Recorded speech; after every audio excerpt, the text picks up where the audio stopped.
Week nummer 15 het aangebreek en soos meeste dinge kom alle goeie dinge te gou op 'n einde.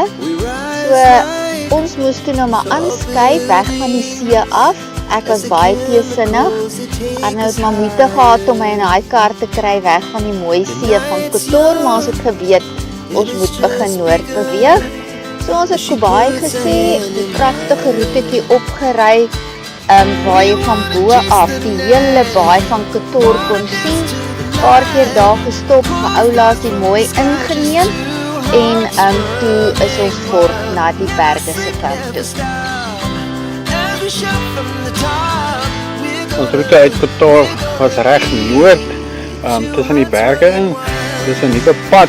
Almal het vir ons gesê die pad is baie lekker en dit was ook so.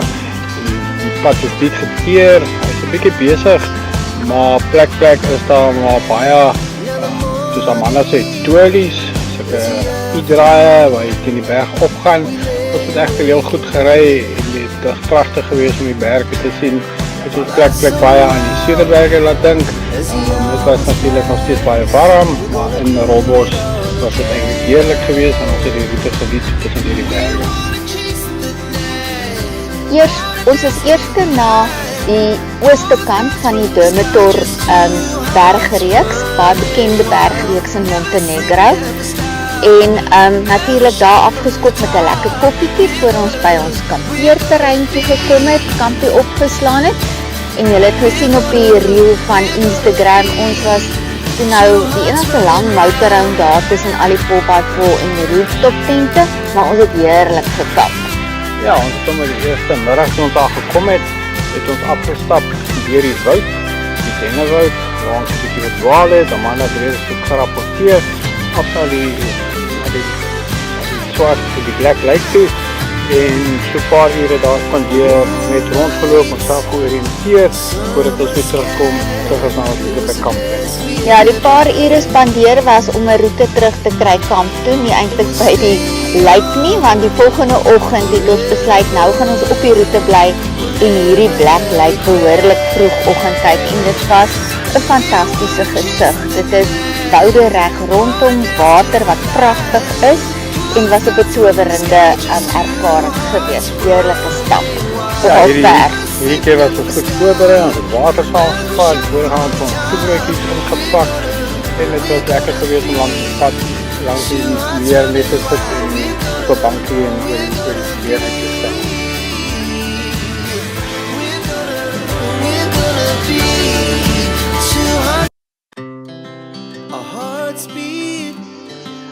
Ons wou ook na die weste kant van die Durmitor gegaan het, maar het besluit ons gaan nie daai bergroete met rolwels aandurf nie. Die paadjies is te nou en daar was te veel voertuie, so ons het aan die kant om teruggery na Pluzien toe. Ja, waar ons gestaan het was daar klomp sulke rally voertuie en dit het gelyk asof hulle besig is met 'n adventure reis daar so in die berge, so ons het geïnteresseerd is te veel. Selfe pad teruggery, lieflike teerpad rondom die Durmitor Nasionale Park, aan die ander kant op tot by Pluzien. Pluzien is eintlik bekend vir die Piva Lake. Nou die Piva Lake is daai mooi water wat op die foto's is. Dit is ongelooflik mooi. Die kleur van die water is iets wat mense kan beskryf nie, turquoise, en hy strek kilometers ver met hierdie asemrowende berge langsaan. Goeie stop gewees, paar dae se stop. Ja, ek dink Google het vir ons gesê dit is omtrent 'n hele 45 kilometer. So dit is 'n pragtige stuk water en daar's 'n stukkie see wat jy kan swem. Ons het regtig lekker gebly daar. Ja, so na die eerste aand se woeligheid by die kampeerterrein daar by die motorfietsrally het ons geskuif na 'n bergkampering toe. Heerlik gewees en pragtig langs die stroompie waar ons heerlik geswem het in die hitte. Op pad terug het ons 'n vinnige stoppie gemaak by die Nazi gedenkkamp.